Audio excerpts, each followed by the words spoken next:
persembahkan program Santapan Rohani, terjemahan dari Renungan Our Daily Bread.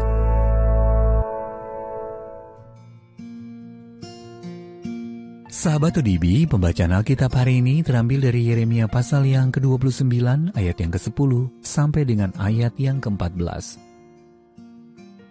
Yeremia pasal yang ke-29 ayat yang ke-10 sampai dengan ayat yang ke-14. Sebab beginilah firman Tuhan, apabila telah genap 70 tahun bagi Babel, barulah aku memperhatikan kamu. Aku akan menepati janjiku itu kepadamu dengan mengembalikan kamu ke tempat ini. Sebab aku ini mengetahui rancangan-rancangan apa yang ada padaku mengenai kamu.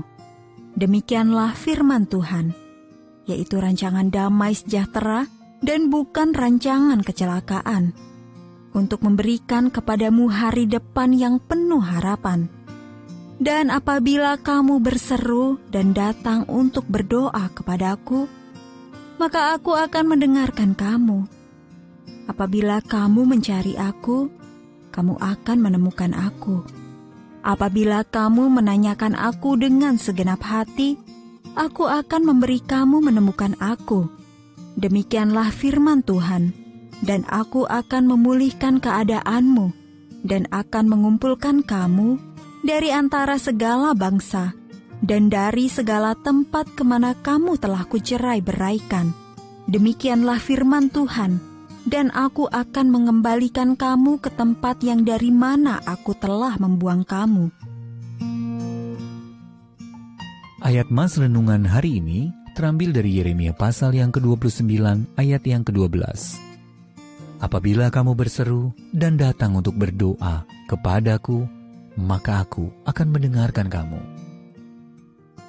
Judul renungan kali ini, Dia Mendengar Kita, ditulis oleh Con Campbell.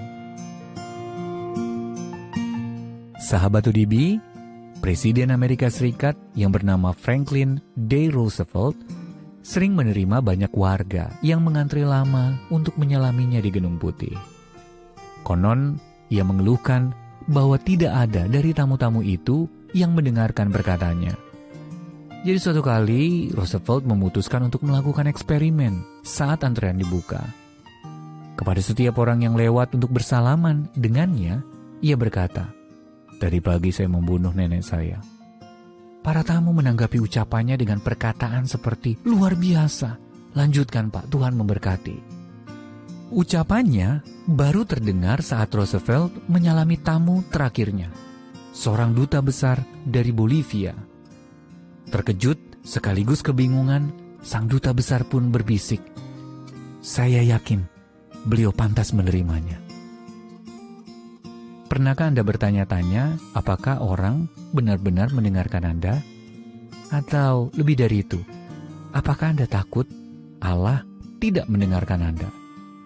Kita bisa tahu apakah seseorang mendengarkan kita dengan memperhatikan tanggapan atau kontak mata mereka. Namun bagaimana kita bisa yakin doa-doa kita didengar oleh Allah?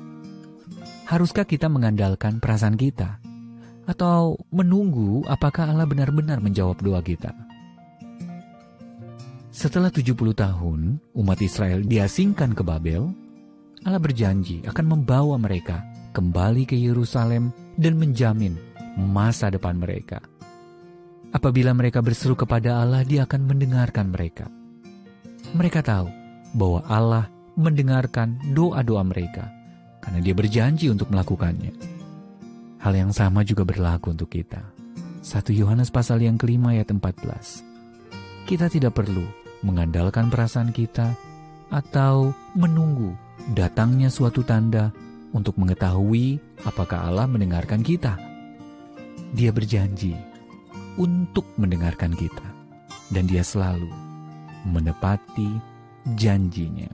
2 Korintus pasal yang pertama ayat yang ke-20. Sahabat ODB, pernahkah Anda merasa Allah seperti tidak mendengarkan doa Anda? Mengapa Anda merasa seperti itu? Ya Allah, terima kasih karena Engkau selalu mendengarkan doa-doaku. Meskipun terkadang aku meragukannya. Tolonglah aku ya Tuhan, untuk mempercayai janjimu bahwa Engkau sungguh mendengarkan aku. Our Daily Bread Ministries, wartakan firman pada dunia. Apakah Anda berminat mendapatkan buku renungan ini dalam bahasa Indonesia, Inggris, atau Mandarin? Atau Anda rindu mendukung pelayanan ini? Hubungi Our Daily Bread Ministries di 021 2902 8950, WhatsApp 0878 7878 9978, email indonesia@odb.org. Tuhan Yesus memberkati. Let God's prosper.